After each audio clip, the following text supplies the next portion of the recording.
तो आगे के वीडियो में देखो, आज हम पढ़ने वाले हैं विद्युत द्विध्रुव के कारण उसकी निरक्षीय रेखा पर, या इसे हम बोल सकते हैं विषुवतीय तल पर स्थित बिंदु पर विद्युत क्षेत्र की तीव्रता। तो देखो भाई, पिछले वीडियो में हमने ये डेरिवेशन देखो ऑलरेडी ज्ञात कर लिया था। अक्षीय रेखा पर स्थित बिंदु पर विद्युत क्षेत्र की तीव्रता होती है 2kp अपॉन आर क्यूब। ठीक है, अक्षीय रेखा पर स्थित बिंदु पर हमने ये विद्युत क्षेत्र का मान ज्ञात कर लिया था।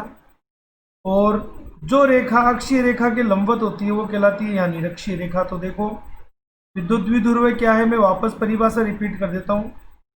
समान परिमाण और विपरीत प्रकृति के आवेश जो अत्यंत निकट स्थित हो, ठीक है, तो ऐसे युग्म को हम बोल सकते हैं विद्युत द्विध्रुव।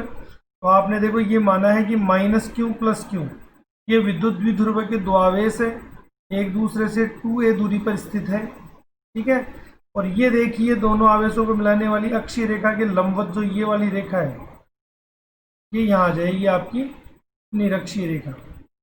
जिस P बिंदु पर आपको विद्युत क्षेत्र का मान ज्ञात करना है, वहां पर आप परीक्षण आवेश की कल्पना करेंगे। और प्लस क्यू आवेश से परीक्षण आवेश x दूरी आप मान लीजिए, और माइनस क्यू से भी यहाँ पर x दूरी मान लीजिए।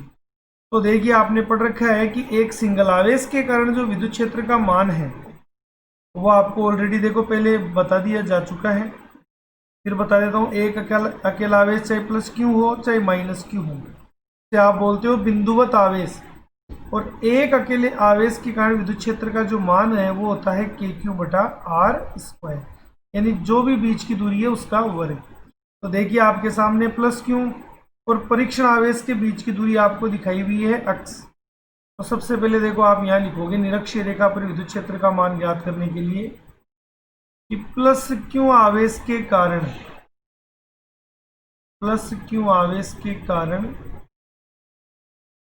P बिंदु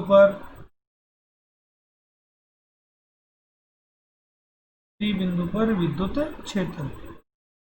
तो देखो, प्लस क्यू आवेश एक अकेला आवेश है, और एक अकेले आवेश के कारण विद्युत क्षेत्र का जो मान है वो आ जाएगा यहाँ पर के क्यू बटा जो भी बीच की दूरी है उसका वर्ग। तो डायग्राम के अकॉर्डिंग बीच की दूरी यहाँ पर एक्स स्क्वायर है। फिर माइनस क्यू आवेश के कारण भी आप पी बिंदु पर विद्युत क्षेत्र का मान ज्ञात करोगे। तो ये देखिए माइनस क्यू आवेश है, की भी परीक्षण आवेश से दूरी वही दे रखी है आपको एक्स। तो सेम वैल्यू आपकी यहाँ आ जाएगी E2 बराबर के क्यू बटा एक्स स्क्वायर। ठीक है, अब आपको यहाँ पर दोनों आवेशों के कारण P बिंदु पर विद्युत क्षेत्र का मान ज्ञात करना है। तो देखिए, पिछले डायग्राम में यानी जो अक्षीय रेखा पर था वहां आपने देखा था कि E1 प्लस क्यू आवेश के कारण विद्युत क्षेत्र का मान और E2 माइनस क्यू आवेश के कारण विद्युत क्षेत्र का मान विपरीत दिशाओं में होने के कारण आपने क्या किया था कि दोनों सदिशों को घटा दिया था। अब यहां देखिए डायग्राम के अकॉर्डिंग,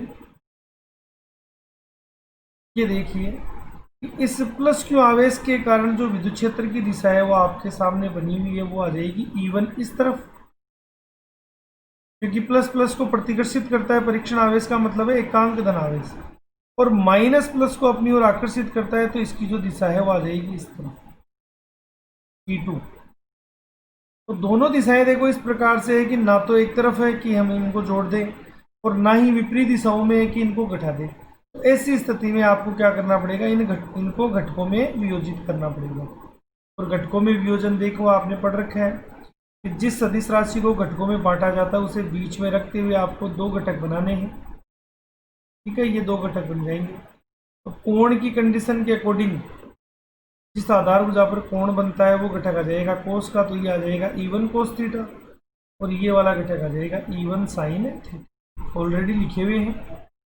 फिर जैसे आप E2 को घटकों में बांटोगे तो E2 को बीच में रखते हुए दो घटक बनाएंगे, एक घटक ये आ जाएगा, एक ही आ जाएगा। यहाँ मान आ जाएगा E2 कोस थीटा, और ये मान आ जाएगा E2 साइन थीटा।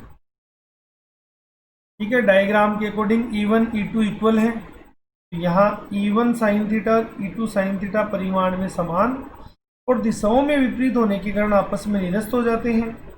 और E1 कोस थीटा और E2 कोस थीटा एक ही दिशा में होने के कारण आपस में जुड़ जाते हैं। आगे जब आप पॉइंट ज्ञात करोगे, अतः विद्युत द्विध्रुव के कारण, अतः विद्युत द्विध्रुव के कारण P बिंदु पर विद्युत क्षेत्र। तो देखिए यहाँ विद्युत क्षेत्र का जो मान है, क्योंकि E1 E2 को आपने घटकों में बांट लिया और इसमें साइन वाले घटक कैंसिल होने के बाद में जो मान बचा है वो आपका आया है E1 कोस थीटा और E2 कोस थीटा, और दोनों एक ही दिशा में होने के कारण आपने इनको आपस में जोड़ दिया, तो परिणामी मान आ गया ये। अब समीकरण 1 और 2 से स्पष्ट है कि E1 और E2 आपस में बराबर है। तो इस फॉर्मूले में या तो आप E1 की जगह E2 लिख सकते हो या फिर E2 की जगह E1 लिख सकते हो। तो फाइनली मान आपका यहाँ आ जाएगा E बराबर E1 कोस थीटा, और E2 की जगह भी आप लिखोगे E1 कोस थीटा। तो ये टोटल मान आपका आ जाएगा E1 cos theta plus E1 cos theta 2E1 cos theta, 2E1 cos theta. E1 का मान आपके सामने रखा हुआ है फॉर्मूले में, समीकरण 1 में। तो यहाँ से जैसे आप E1 का मान रखोगे, E बराबर मान आ जाएगा 2KQ बटा एक्स स्क्वायर, और ये मान आ जाएगा कोस थीटा। अब आपको यहाँ कोस थीटा का मान निकालना है, तो आपके सामने देखो दो त्रिभुज बने हुए हैं। पहला त्रिभुज है ये, दूसरा है ये। पहला त्रिभुज देखो OAP से, तो आप लिखोगे OAP से। तो अगर कोस थीटा का मान आपको निकालना है, तो कोस थीटा का मान आएगा आधार बटा कर्ण। तो डायग्राम के अकॉर्डिंग अगर आप देखते हो, देखिए ए से लेकर बी तक का टोटल मान है 2A, आपको लेना है आधा मान, तो ये मान आ जाएगा A। तो आधार भुजा आ जाएगी यहाँ A, और कर्ण भुजा यहाँ पर आ जाएगी X। तो जैसे आप कोस थीटा का मान रखोगे, E बराबर मान आ जाएगा 2KQ, कोस थीटा की जगह आप लिखोगे A बटा में एक्स स्क्वायर पहले से लिखा हुआ है, एक एक्स और रहेगा तो ये हो जाएगा एक्स क्यूब। ठीक है। फिर जो विद्युत द्विध्रुव आघूर्ण की आपने परिभाषा पढ़ी है, P सदिश बराबर दोनों आवेशों में से किसी एक आवेश का परिमाण और दोनों आवेशों के बीच की दूरी के गुणनफल को आप बोलते हो P विद्युत द्विध्रुव आघूर्ण। इंपॉर्टेंट परिभाषा आपको याद रखनी है। तो यहाँ देखिए ये तो लिखा हुआ है Q, ये आ गया 2 और ये आ गया A। तो यहाँ पर आप इसे इस प्रकार से भी लिख सकते हो KQ2A बटा एक्स क्यूब, और परिभाषा के अकॉर्डिंग इसकी जगह आप लिख दोगे P। एक्स क्यूब यहाँ पर है कर्ण, तो पाइथागोरस प्रमेय लगाओगे वापस आप इसी त्रिभुज के लिए, त्रिभुज OAP से। तो आप लिख सकते हो यहाँ कर्ण स्क्वायर बराबर आधार स्क्वायर प्लस लंब स्क्वायर। एक्स क्यूब का मान बनाना है तो सबसे पहले आप एक्स के ऊपर का स्क्वायर हटाओगे, तो सामने वाली राशि का भी स्क्वायर हटाना पड़ेगा, लेकिन सामने वाली राशि देखो प्लस के साथ फॉर्मूले में है, तो आप यहाँ अंडरूट लगा दोगे, अंडरूट के लिए पावर लगाओगे 1/2। फिर आपको मान रखना है एक्स क्यूब का, आपको सामने वाले मान पर भी यहाँ क्या करना पड़ेगा क्यूब, तो अंडरूट पहले से है, ये क्यूब आपने और कर दिया, तो ये फाइनली मान यहाँ बन गया एक्स क्यूब का। तो जैसे आप यहाँ एक्स क्यूब की जगह ये मान रखोगे तो मान आएगा E बराबर KP बटा A square plus R square पर पावर 3/2। ठीक है। अब यहाँ आपने देखो पिछले डेरिवेशन में भी पॉइंट पढ़ा है कि R की जो वैल्यू है वो A से बहुत ज़्यादा है, और बहुत ज़्यादा वैल्यू में अगर बहुत कम वैल्यू आप जोड़ते हो, ठीक है, तो इस बड़ी वैल्यू पर कोई प्रभाव नहीं पड़ेगा, यानी आप A स्क्वायर का जो मान है वो लगभग 0 मान सकते हो। तो अगर A स्क्वायर का मान आप इस सूत्र में 0 मानोगे तो आपका मान यहाँ बचेगा फिर R स्क्वायर पर पावर 3/2। ठीक है, ये √2 को काट देगा तो फाइनली मान आ जाएगा r³। तो ये आपका मान देखिए, अगर आप निरक्षीय रेखा पर विद्युत क्षेत्र की तीव्रता का मान ज्ञात करना चाहते हो तो ये मान आएगा Kp/r³। ठीक है। और अगर इस मान की तुलना आप अपने पहले वाले मान से करते हो तो यहाँ गौर से देखिए कि पहले ये मान है अक्षीय रेखा पर।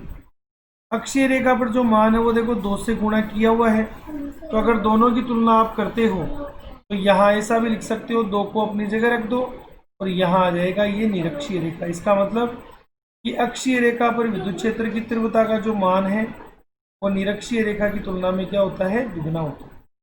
तो देखो दोनों इंपॉर्टेंट क्वेश्चन है। ये आपका विद्युत द्विध्रुव के कारण निरक्षीय रेखा पर स्थित बिंदु पर विद्युत क्षेत्र की तीव्रता का मान, और इससे पहले जो अपन ने डेरिवेशन पढ़ा था वो था आपका अक्षीय रेखा पर स्थित बिंदु पर विद्युत क्षेत्र की तीव्रता का मान। ठीक है, दोनों में से कोई भी एक डेरिवेशन आपको पूछा जा सकता है। ओके।